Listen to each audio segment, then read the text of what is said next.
पत्रकार संघ आणि वंचित बहुजन आघाडीच्या माध्यमातून माननीय आयुक्तांशी चर्चा केलेली आहे, कलेक्टर मॅडमांशी चर्चा केलेली आहे, तक्रार केलेली आहे।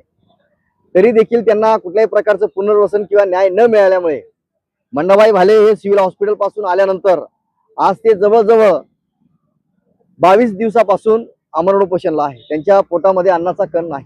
आज त्यांचा 23वा दिवस आहे व दक्ष पत्रकार संघ व वंचित बहुजन आघाडीच्या माध्यमातून या ठिकाणी आम्ही कालपासून बिरड आंदोलन या ठिकाणी करत आहोत।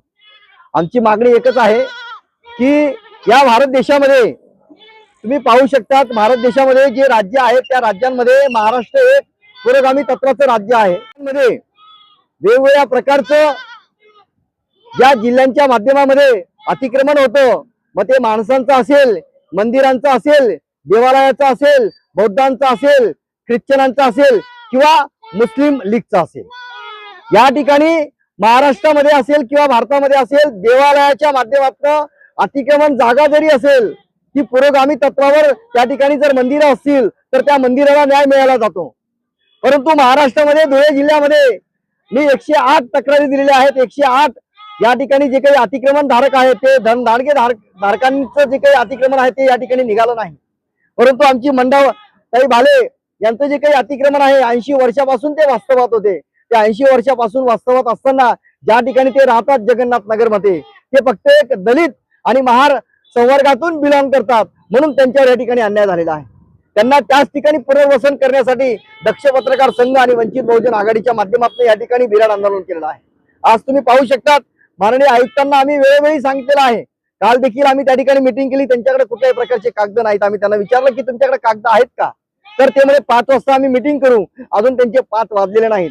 आम्हाला अपेक्षा आहे, सरकारकडनं अपेक्षा आहे, पालकमंत्रीकडनं अपेक्षा आहे, आमदारांकडनं अपेक्षा आहे, त्याच पद्धतीने जिल्हाधिकाऱ्यांकडनं अपेक्षा आहे आणि आयुक्तांकडनं अपेक्षा आहे की आमच्या मंडाबाईंना त्याच ठिकाणी पुनर्वसन केलं जाईल।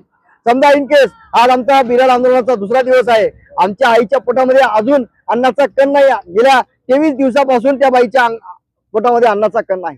जर उद्या आमच्या आईला मंडाबाईंना जर काही जीवितहानी झाली तर याला जबाबदार कोण? या ठिकाणी आम्ही वेळोवेळी माननीय आयुक्तांना सांगतो आहे की ते आमरण उपोषणाला बसलेले आहेत, आता आम्ही बिरड आंदोलनाला बसलेले आहेत, त्यांना जर जीवितहानी झाली तर महाराष्ट्र शासन भादवी BNHच्या माध्यमातून त्यांच्यावर गुन्हा दाखल होईल का?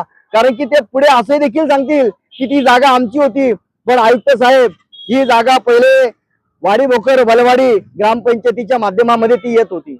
2001चा जो काही GR आहे ग्रामपंचायतीचा, ग्राम विकास अधिकाऱ्यांचा मंत्रालयाचा, ग्राम विकास मंत्रालयाचा, त्याच्यामध्ये त्यांनी सरळ सरळ सांगितलेलं आहे जे ग्रामपंचायतीमध्ये राहत असतील त्यांना त्या ठिकाणी पुनर्वसित करण्यात यावं, अशा प्रकारचा शासन निर्णय 2001लाच निघालेला होता। मग तुम्ही त्यांचं या ठिकाणी जे काही घर आहे ते नेस्तनाबूत का केलं असा प्रश्न आम्हाला आता निर्माण झालेला आहे।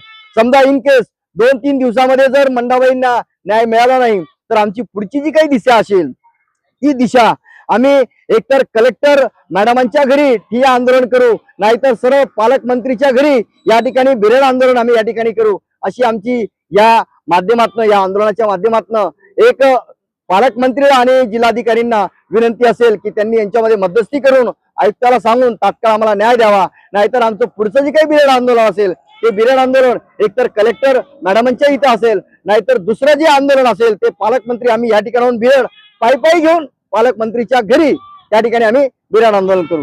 जय हिंद, जय महाराष्ट्र, बापू बागुल, दक्ष पत्रकार संघ।